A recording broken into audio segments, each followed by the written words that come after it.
I was almost asleep when the doorbell rang. Not a polite little ding-dong either. Three hard presses, one after another, like whoever stood on my porch had already decided their emergency was my responsibility. I looked at the clock on the side table. 9:47 p.m. The lamp beside my chair was still on, throwing a soft yellow circle over the living room. I had been sitting in Laverne's old recliner, the blue one, with the worn armrest where her hand used to rest when we watched Wheel of Fortune. She had been gone almost 4 years by then. Some evenings I still sat there because the house felt less empty that way. The bell rang again. All right, I muttered, pushing myself up slower than I liked. My knees popped. My back gave me that sharp little warning it had been giving me since I turned 60. I'm coming. When I opened the door, my son stood under the porch light with two suitcases at his feet. Beside him was his wife, wearing a cream-colored coat, holding a leather tote bag, looking calm as a bank manager. Dad, Marcus said, we're moving in. I blinked at him. Behind them, their SUV sat in my driveway with the hatch still open. More bags were stacked inside. For how long? I asked. Marcus rubbed the back of his neck. Just for a little while. Lee's situation got messy. His wife stepped forward before he could say more. It'll be easier if we just get settled tonight. We're exhausted. She said it like I had invited them. I looked at my son, really looked at him. I waited for him to explain, apologize, say anything that sounded like he remembered this was still my house.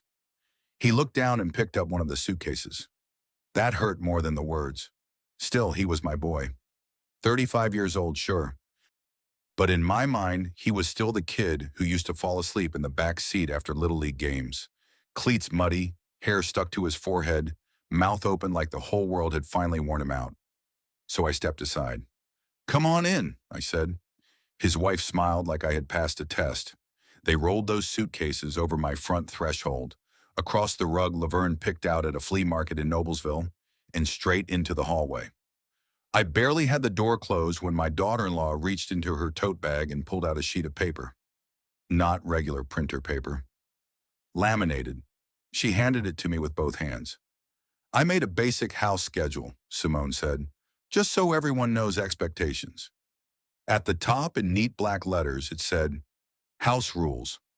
I read the first few lines. Breakfast ready by 6 a.m. Bathrooms cleaned every night. Shirts pressed, dresses hung, not folded. For a second, I honestly thought it was a joke. I looked at my son again. He avoided my eyes and pretended to adjust the suitcase handle. Simone tapped the page with one manicured finger. Nothing unreasonable. Structure helps everyone. I felt something rise in my chest. Not anger exactly. Not yet. More like disbelief with a hard edge on it. This is for my house? I asked. She smiled. For all of us.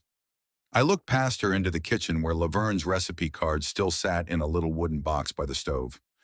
I looked at the refrigerator covered in old family pictures. Marcus missing his front teeth. Laverne holding him at Brown County State Park. Me with black hair and a tool belt. Then I looked back at that laminated sheet, and I smiled. Well, I said, that's organized. Marcus let out a breath like he had been holding it. That first night I gave them the guest room. Fresh sheets, clean towels. I even carried one suitcase down the hall before my right hip reminded me I was not 40 anymore. Thanks, Dad, Marcus said quietly when Simone went to get something from the car. I stopped in the hallway. You okay? He swallowed. Yeah, just a rough month. I wanted to ask him what kind of rough month ended with his wife handing me a chore list in my own living room. But he looked tired and ashamed, and I was tired too. So I said, get some sleep. The next morning, I found my coffee mugs moved to a different cabinet. By lunchtime, the thermostat had been changed from 70 to 74. By dinner, my Wi-Fi password was too hard to remember, so Simone reset it. On the second day, I came back from Kroger and found Laverne's recliner halfway across the living room. Marcus had one hand on the back of it. Simone stood nearby, pointing toward the garage. What's going on? I asked. She turned with that bright smile. We're just opening the space. This chair is a little dated. I set the grocery bag on the counter. That was your mother's chair, I said to Marcus. He froze for half a second. I saw the boy in him again, the one who cried into my shirt at Laverne's funeral. Then Simone said, "We're not throwing it away, just storing it." Marcus looked at me, then looked away. They moved it into the garage under an old tarp. That night, the laminated house rules sheet appeared on my refrigerator, stuck right over a picture of Laverne holding Marcus on his first Christmas. I stood there a long time. Then I moved the picture to the side so I could still see her face. At exactly 6 o'clock the next morning, I got up, not quietly. I started the old vacuum cleaner Laverne bought sometime around 1988. That thing sounded like a lawnmower full of gravel. I ran it right outside the guest room door. Then I turned on the washing machine. Then the coffee grinder. Then my little kitchen radio tuned to classic soul out of Indianapolis. Gladys Knight filled the hallway while the vacuum roared under my hand. The guest room door flew open. Simone stood there with her hair messy and her eyes narrowed. "What are you doing?" I turned off the vacuum. "Morning," I said. "It is 6 o'clock." "I know." Marcus appeared behind her, rubbing his face. "Dad, come on." I leaned on the vacuum handle. I figured if we're all making rules now, I would start with mine. Neither of them spoke. The coffee maker hissed behind me. For the first time since they arrived, Simone did not have a ready answer. I smiled, not because it was funny, because if I did not smile, I might have said something I could not take back. That evening, after they went to their room, I stood in the kitchen rinsing my coffee cup. The house had gone quiet except for the hum of the refrigerator. Then I heard her voice from down the hall, low but clear enough. "This place needs to stop feeling like your dad's house." I held the cup under the faucet until the water ran over my fingers. Marcus said something I could not catch. Then Simone answered, "No, I'm serious. If we're going to stay, things have to change." I turned off the faucet. For the first time, I understood something. They had not come to stay with me. They had come to take over. By the second week, I had started learning a strange thing about losing control of your own home. It does not happen all at once. Nobody walks in with a flag and plants it in your carpet. They move one mug, one chair, one photograph, one habit, and if you do not object fast enough, they take your silence as permission. Marcus started parking in my spot in the garage. He did not ask. He just came home one evening from his sales job over in Fishers and pulled his silver SUV into the left side, where I had parked my pickup for 27 years. When I opened the door from the kitchen, he was already stepping out, briefcase in hand. "Oh," he said, seeing me standing there. "I figured it'd be easier. Simone has the driveway, and you do not go out much at night." I looked past him at my truck sitting outside under a cold March drizzle. "Is that right?" I said. He shifted his briefcase from one hand to the other. "I mean, just while we're here." Just while we're here. That became the magic phrase. Simone used it for everything. She moved my cereal to a lower cabinet because, as she put it, this pantry needs flow. She replaced my old bath mat because it looked tired. She put my recliner, Laverne's recliner really, farther back into the garage and stacked 2 plastic bins in front of it. Like if she buried it deep enough, it would stop mattering. One Saturday morning, I came in from trimming the hedges and found a white sectional sofa where the recliner used to sit. It still had the delivery tags hanging off one side. Simone stood in the living room with her phone out, taking pictures. "Doesn't this open everything up?" she asked. I wiped my hands on an old rag. "Where did it come from?" "Wayfair, good sale." Marcus stood by the window pretending to study the receipt. I looked at him. "You two buying furniture for a place you're only staying in for a little while?"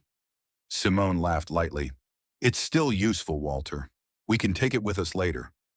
She always called me Walter, never Dad, never Mr. Grayson, just Walter, like I was a co-worker she was trying to manage without offending. I walked into the garage later that afternoon. Laverne's chair was there under the tarp, one wooden leg showing. I pulled the tarp back and stood looking at it. The fabric was faded on the arms. There was a little coffee stain on the left cushion from when Laverne laughed too hard at something on TV and spilled half her mug. I never cleaned it all the way out. Did not want to. I lowered myself onto an old paint bucket beside it and sat there until the light changed. That was where my neighbor found me. Earl Dawson had lived next door for 22 years. Retired sheriff's deputy, tall, narrow man with a gray mustache and a way of noticing things you did not want noticed. He knocked twice on the open garage frame. You hiding from company or hiding evidence? I looked up. Both, maybe. He stepped inside and nodded toward the chair. That did not move itself. No. Laverne would have put somebody in the ground for moving that chair. Despite myself, I laughed once. She would have started with a lecture, then gone from there. Earl leaned against my workbench. They settling in? Okay. I could hear the question under the question. They're settling in, I said. He looked toward the house. Through the kitchen window, Simone was moving around like she had been born there. Marcus stood beside her, nodding at something on her phone. Earl followed my eyes. People do not take a house all at once, he said. They make you feel like a guest first. I did not answer because he was right. A few days later, Simone invited another couple over for dinner. She told me at 4 in the afternoon while I was checking the mail. Just so you know, she said, some friends from my office are coming by around 7. Nothing fancy. I looked down at the electric bill in my hand. That would have been good to know earlier. Oh, it's casual. Do not worry. Do not worry. I made myself scarce, mostly because I did not feel like sitting through small talk in my own living room while Simone performed her version of family life. Around 8, I came in through the back door with a bag of trash from the garage. I had on my old Carhartt jacket and work gloves. A man I did not know stood near the kitchen island holding a glass of wine. He glanced at me and said, "Hey, are you the handyman?" The room went still for half a breath. Simone's smile twitched. Marcus looked at me. I waited. It would have taken him 3 seconds. That's my dad. This is his house. But he just stared at the floor. Simone gave a small laugh and said, "Oh, that's Walter. That's Walter. Not my father-in-law, not Marcus's dad. Just Walter." The man flushed. "Sorry, I did not realize." "No harm," I said. But there was harm. It just did not make noise. I went upstairs, sat on the edge of my bed, and looked at Laverne's picture on the dresser. She was standing in front of Lake Michigan, hair blown sideways, laughing at me because I never could take a straight photograph. "I do not know what happened to him," I said quietly. Of course, the picture did not answer. The real answer came 3 nights later. I had gotten up around 11:30 because old men and full glasses of iced tea after dinner are a bad combination. On my way back from the bathroom, I saw light under Marcus and Simone's door. Their voices were low. I was not trying to listen. At least that was what I told myself. Then I heard Simone say, "We cannot keep pretending this is temporary." Marcus said, "I know. We need him to sign before he changes his mind." My hand tightened on the hallway rail. Marcus's voice dropped. "I do not want to put Dad somewhere." A pause, then Simone said, "Not a nursing home. Do not make it sound ugly. Just somewhere smaller. He does not need all this space." All this space. The house Laverne and I had paid off 1 overtime shift at a time. The house where Marcus took his first steps. The house where I held my wife's hand during the last winter of her life. I stood there in the dark hallway, barefoot on the carpet, feeling older than I had felt in years. Marcus said, "He's not going to like it." Simone answered, "He'll adjust. He always does." I went back to my bedroom. I did not sleep. At 6:15 the next morning, I sat at the kitchen table with my first cup of coffee, staring at the laminated rules still stuck to the refrigerator. Laverne's Christmas picture had been pushed to the side again. My hands shook a little when I picked up my phone. Not from fear, from making a decision I had been avoiding for too long. I scrolled to a number I had not called in almost a year. "Morris and Vale Estate Planning," the receptionist said. "This is Walter Grayson. I need to speak with Angela Morris." A few minutes later, Angela came on the line. Her voice was calm and familiar. "Walter," she said, "is everything all right?" I looked toward the hallway where my son and his wife were still sleeping. "No," I said, "but I'm done pretending it is." There was a pause. "Is this about the trust we created after Laverne passed?" I closed my eyes. "Yes," I said. "I think it's time." I expected Angela Morris to tell me I was overreacting. Instead, she said, "Come by my office this afternoon. Bring whatever you think matters, even if it feels small." That sentence stayed with me all morning, even if it feels small. Funny how the little things are usually the first signs that something bigger is wrong. By the time I drove to her office on Main Street in Carmel, I had a grocery bag sitting on the passenger seat. Inside it were things I never imagined carrying into an attorney's office. The laminated house rules, pictures I had taken with my phone, copies of text messages Marcus had accidentally sent to our family group before deleting them, a receipt for the sectional sofa that had been delivered to my address. One old photograph of Laverne sitting in her blue recliner, smiling with a cup of coffee in her hand. Angela looked through everything without interrupting. Finally, she folded her hands. "You're fortunate," she said. "4 years ago, after Laverne passed, you agreed to create an irrevocable trust instead of waiting. I remember. At the time, you told me you did not want your son burdened with probate." I nodded. "That has not changed." "No," she said. "What has changed is that you now need stronger protections while you are still alive." I leaned back in my chair. "I do not want revenge, Angela. I know. I just want my house to feel like mine again." She smiled sadly. "That is a very different thing." She explained the paperwork in plain English. The trust already owned the house. I still had the absolute right to live there for the rest of my life. Nobody could force a sale. Nobody could pressure me into signing ownership away. But we could strengthen language regarding coercion, unauthorized occupancy, and attempts to manipulate estate decisions. "Will this hurt Marcus forever?" I asked. Angela did not answer immediately. "No," she finally said, "but refusing to set boundaries might." Driving home, I stopped at a red light and realized something that surprised me. I was not angry anymore. I was tired. Tired of walking around my own kitchen like I needed permission. Tired of pretending every insult was an accident. Most of they're talking about moving me somewhere smaller. That finally made him look at me. They actually said that? I told him everything. He listened without interrupting. When I finished, he took a slow drink. "You know," he said, "I spent 32 years answering family disputes. The ones that ended worst were not usually about money. No, they were about respect." He pointed toward my house. "They stopped respecting you before they ever started wanting your house." That sentence hit harder than anything else. Over the next couple of weeks, something changed inside me. Not outside. Outside, I became easier than ever. Simone asked if I could make breakfast. Sure. She wanted shirts picked up from the cleaners. No problem. Marcus asked if I could wait for the cable technician. Happy to. The more agreeable I became, the more careless they became.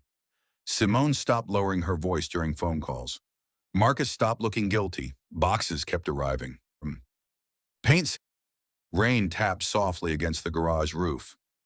I pulled back the tarp covering Laverne's recliner. Dust floated through the beam of my flashlight. I sat down. The springs groaned the same way they always had. For a few minutes, I let myself miss her. "If you were here," I whispered, "you would have known what to do." Of course, she did not answer. But I remembered something she used to tell Marcus whenever he let kids at school push him around. Being kind does not mean letting people walk through you. I sat there a long time thinking about that. Maybe I had not been protecting my son. Maybe I had only been protecting myself from the pain of confronting him. There was a difference, a big one. The following Saturday morning, Simone came into the kitchen carrying a notebook. "Good news," she announced. I looked up from the newspaper. "What happened?" "I booked the 4th of July barbecue." "Booked?" She grinned. "My family, your family, neighbors, everybody." I folded the paper. "That sounds..." "Hot dogs on the left side of the grill," she called toward Marcus. "Burgers on the right. We'll put desserts on the island." She turned and saw me carrying a folding table out of the garage. "Oh, Walter," she said cheerfully, "could you wipe those down before everyone gets here?" I looked at the table, then at her. "Sure." She smiled, satisfied, and walked away before I could even set it down. Earl, who had been pretending to trim the hedge along our property line for the last 10 minutes, caught my eye. "You all right?" he asked quietly. "I will be." He nodded once. That's all I needed to hear. Around noon, the first cars started arriving. My younger sister Nadine brought potato salad. My cousin Vernon showed up carrying 2 coolers full of soda. Kids ran through the backyard with little American flags in their hands while somebody, played old Motown through a portable speaker. For a while, it almost felt like the family gatherings Laverne used to host. Almost. Then Simone started giving people tours of my house.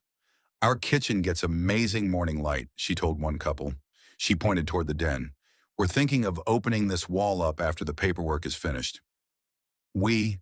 After the paperwork. Nobody corrected her because nobody knew the truth. Not yet. I watched Marcus standing beside the grill, flipping burgers without saying much. He kept glancing toward me. Every time our eyes met, he looked away. Earl wandered over, carrying 2 paper plates. "Mind if I steal a burger before the crowd does?" "Go ahead." He leaned against the fence beside me. "You nervous?" "A little." "You should be." I looked at him. "That's supposed to help?" He smiled. "No." Then his expression turned serious. "But you're doing the right thing." At 1:30, a black sedan pulled into the driveway. Angela Morris stepped out carrying a slim leather portfolio. Simone noticed her before anyone else. She clapped her hands together. "Oh, perfect." She hurried across the yard. "Angela, we're so glad you could make it." Angela smiled politely. "Good afternoon."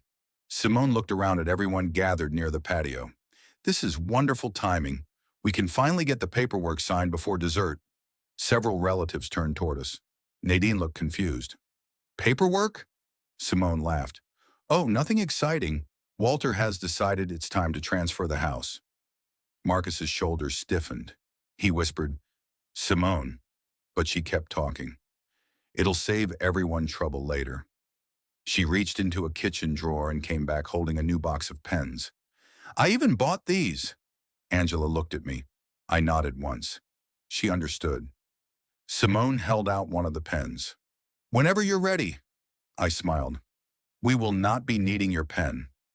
She blinked. "What?" I said, "We will not be needing your pen." The backyard became strangely quiet. Even the children seemed farther away. Angela opened her portfolio. "Since there appears to have been some misunderstanding," she said calmly, "Mr. Grayson asked me to clarify the ownership status of this property." Simone's smile faded. Angela continued. "The home was transferred into an irrevocable trust shortly after Mrs. Grayson passed away 4 years ago." Simone frowned. "What does that have to do with today?" "It means," Angela replied evenly, "Mr. Grayson no longer personally owns this house." Several relatives exchanged puzzled looks. Angela continued before anyone could interrupt. "The trust owns the property. Mr. Grayson retains lifetime occupancy. He cannot be forced to leave. The property cannot be transferred simply because someone asks." Simone looked at Marcus. Marcus looked at the ground. Angela calmly removed several photographs from the folder. "Over the past several weeks," she continued, "Mr. Grayson has requested additional protections be added regarding attempts to pressure, manipulate, or coerce changes to his estate planning." Simone folded her arms. "This is ridiculous." "Perhaps," Angela said, "the evidence will help explain why those protections became necessary." She laid the first photograph on the patio table. Laverne's blue recliner covered by a tarp, hidden behind storage bins in the garage. Earl quietly looked away. My sister Nadine covered her mouth. Angela placed down another photograph, the refrigerator. My family pictures pushed aside, the laminated house rules sheet hanging in the center. Breakfast ready by 6 a.m. Bathrooms cleaned every night. Shirts pressed. Dresses hung, not folded. Nobody laughed. Angela laid down copies of printed text messages. One highlighted sentence read, "This place needs to stop feeling like your dad's house." Another, "We need him to sign before he changes his mind." Then another, "Just somewhere smaller." Silence spread across the yard. Not awkward silence, the kind that settles when everyone suddenly understands the same thing. Simone recovered first. "This is completely out of context." Angela did not argue. She simply produced another page. Furniture invoices delivered to my address. Measurements for remodeling notes labeled, "Future office, primary bedroom expansion, open living space." My cousin Vernon slowly looked from the papers to Simone. "You already planned renovations?" Simone opened her mouth. Nothing came out. Earl finally spoke. His voice stayed calm. That chair belonged to Laverne. He was not talking about furniture anymore. Everybody knew it. Nadine quietly wiped a tear from her cheek. Marcus finally lifted his head. He looked at the picture of his mother's chair, then toward the garage, then at me. His face crumpled. His voice cracked. I knew. Nobody moved. Nobody interrupted him. I knew Simone wanted the house. He swallowed hard. I kept telling myself it would never go that far. He looked straight at me for the first time in weeks. I was wrong. Simone grabbed his arm. Marcus. He gently pulled away. No. His voice became steadier. Dad deserves to hear this. He turned fully toward me. I should have stopped it. I should have spoken up the first night when she handed you those rules, when she moved Mom's chair, when they thought you were the handyman. His eyes filled. And I did not. Simone stared at him as though she had never seen him before. You're really doing this? Marcus answered without looking at her. Yes. For the first time all afternoon, I saw my son. Not the frightened husband. Not the man hiding behind silence. My son. Angela quietly closed the folder. My work here is finished, she said, but mine was not.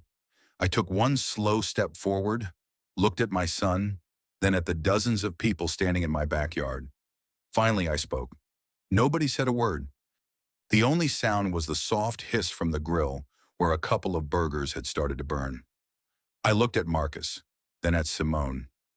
I had imagined this moment more times than I cared to admit. In every version, I thought I would feel victorious. I did not. Mostly, I felt tired. I appreciate everyone coming today, I said quietly. But I think we all know this barbecue stopped being about hamburgers a while ago. A few people gave nervous little laughs. They faded almost immediately. I turned to Marcus. When your mother was dying, she worried about one thing more than anything else. He lowered his head. She was not worried about the house. She was not worried about money. She was worried that you would forget what kind of man she raised. His shoulders began to shake. I'm sorry, Dad. I know you are. I walked over to the patio table where Angela's folder still lay open. I picked up the laminated house rules sheet. The edges were still stiff and smooth. I held it up. Do you know what bothered me most about this? Simone folded her arms but stayed silent. It was not the breakfast. It was not the bathrooms. It was not even the shirts. I looked directly at Marcus. It was that my own son stood there while someone handed his father instructions on how to live inside the home his mother and I spent 34 years paying for. Marcus covered his face with one hand. I know. No, I said gently. I do not think you do. I laid the laminated sheet back on the table. When people ask how families fall apart, they usually imagine one terrible day. I slowly shook my head. It almost never happens that way. It happens one quiet compromise at a time. One apology you never make. One disrespect you never challenge. One silence after another. Earl looked down at his boots. Nadine quietly nodded. Even Simone seemed unable to meet anyone's eyes now. After a long silence, she finally spoke. I never wanted to hurt you. Her voice sounded smaller than I had ever heard it. I honestly thought she had stopped there. What? I asked. I thought families were supposed to help each other. They are. I thought, she swallowed, if we were going to inherit the house someday anyway, then making it work for us now made sense. I nodded slowly. There it is. Nobody interrupted. You were not waiting for an inheritance, son, I said. You were living inside one. She opened her mouth again, then closed it. There was nothing left to defend. Marcus stepped closer. I've got credit card debt. The words came out in a rush. I never told you because I was embarrassed. He looked around at the family. I kept believing one more promotion would fix everything. It did not. Then Simone lost 2 clients. We started borrowing, then borrowing more. I convinced myself moving here would only be temporary. His voice broke. But every time I should have told her no, I said nothing. He looked at me. I failed you. I took a deep breath. I know life can corner people. I've been broke. I've worked double shifts. I've skipped vacations. I've eaten peanut butter sandwiches for a week because your mother and I needed to pay the mortgage. A few relatives smiled sadly. We did what we had to do, but we never solved our problems by taking away someone else's peace. Marcus nodded through tears. No, you did not. I reached into the garage. Earlier that morning, I had placed something beside the door. A faded red metal toolbox, the same one I carried for nearly 30 years as a union electrician. The handle was worn smooth. The corners were scratched. Inside were my old lineman's pliers, wire strippers, screwdrivers, and the tape measure Laverne bought me for our 20th anniversary because she said I was always borrowing everyone else's. I carried it over and handed it to Marcus. He stared at it. Dad, take it. He accepted it carefully. I do not understand. I know. I rested my hand on the lid. This toolbox built everything that mattered in my life. My career, this house, the life your mother and I shared. I looked him straight in the eyes. I am not giving you a house. I am giving you a chance. When you build something with your own hands again, come have dinner with me. Marcus began crying openly, not loud, not dramatic, just the kind of crying a grown man does when he finally stops pretending. Simone looked at him, then at me. Finally, she whispered, I do not deserve your kindness. I answered honestly, No, you do not. Another long silence settled over the backyard. Then I continued, But kindness is not the same thing as surrender. Angela quietly smiled. Earl tipped his cap. I looked at both of them, then back at Marcus and Simone. You have 7 days. Marcus nodded immediately. We'll go. I'll help with the security deposit on a small apartment. Simone looked surprised. Why would you do that? Because I want you to leave, I said, not fail. She closed her eyes. For the first time since I had met her, she looked genuinely ashamed. The moving truck came the following Saturday. Marcus carried more boxes than anyone else. Simone barely spoke. Before leaving, Marcus walked into the garage. A few minutes later, he came back carrying Laverne's recliner. Without saying a word, he placed it exactly where it had always been, next to the front window, where the afternoon sunlight reached it around 4. He stood there looking at it. I'm sorry. I know. He nodded once. Then he left. 3 months passed. One Sunday afternoon, there was another knock at my door. This time it was only Marcus. He held a small toolbox in one hand. Mine cleaned and organized. He smiled nervously. I fixed the loose porch light. I noticed. He hesitated. I was wondering if you wanted company for dinner. I looked at him for a long moment, then stepped aside. I've got enough meatloaf for 2. He laughed softly. Mom would have approved. She probably would have told us both we were being stubborn. He smiled. Definitely. We ate dinner at the old oak table. Not much conversation. We did not need much. Some things heal quietly. About 6 months later, I received a handwritten letter from Simone. There were no excuses, no blame, just an apology.